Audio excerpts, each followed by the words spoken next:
বাঙালির ১২ মাসে ১৩ পার্বণ। চৈত্র মাসের শেষ থেকে বাংলার বিভিন্ন জায়গায় শুরু হয়েছে শিব ঠাকুরের গাজন উৎসব।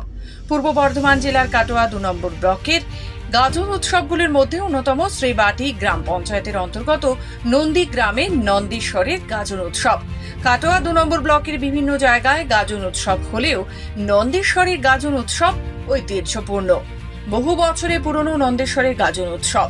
এইবার সন্ন্যাসী হয়েছেন ৬১ জন। ৯ এপ্রিল থেকে শুরু হয়েছে বাবা নন্দেশ্বরের কাছে সন্ন্যাস গ্রহণ। এই সন্ন্যাসীদের দেখভাল করেন তাকে মূলে বলা হয়। সোমনাথ রেজ হলো মূল সন্ন্যাসী। বুধবার সন্ন্যাসীদের উত্তরী হয়। রাতে নন্দেশ্বর মন্দির প্রাঙ্গণে বোলান গানের আয়োজন করা হয়। গ্রামের যুবকদের সহযোগিতায় একটি দল গঠন করা হয়। এই দলে ১৩ জন সদস্য রয়েছে। একজন ওস্তাদ দলের নেতৃত্ব দেয়। কিছু ছেলে মেয়ে সেজে নাচ গান করে। বোলান গান দেখতে বহু মানুষ ভিড় জমিয়েছিল মন্দির প্রাঙ্গণে। বৃহস্পতিবার সন্ন্যাসীরা গ্রামের নতুন পুকুরে স্নান করে ভট্টাচার্য বাড়ি থেকে শিব ঠাকুর নিয়ে আসে মাথায় করে।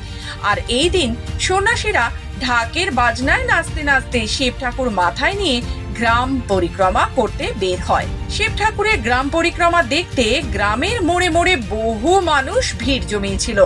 মূল গ্রাম, কুর্চি গ্রাম, পোস্ট গ্রাম, শ্রীবাটি গ্রাম মানুষদের বাড়ি ঘুরে সন্ধ্যায় নন্দীগ্রামে ফিরে আসার রেওয়াজ রয়েছে। আগামীকাল নন্দেশ্বর মন্দিরে নীলের পুজো অনুষ্ঠিত হবে। নীলের পুজোয় শিব ঠাকুরের বিয়ে অনুষ্ঠানের আয়োজন করে সন্ন্যাসীরা। গ্রামে চড়ক মেলার আয়োজনও করা হয়। এই গাজন উৎসবে আনন্দে মেতে উঠেছে গ্রামের সব মানুষজন।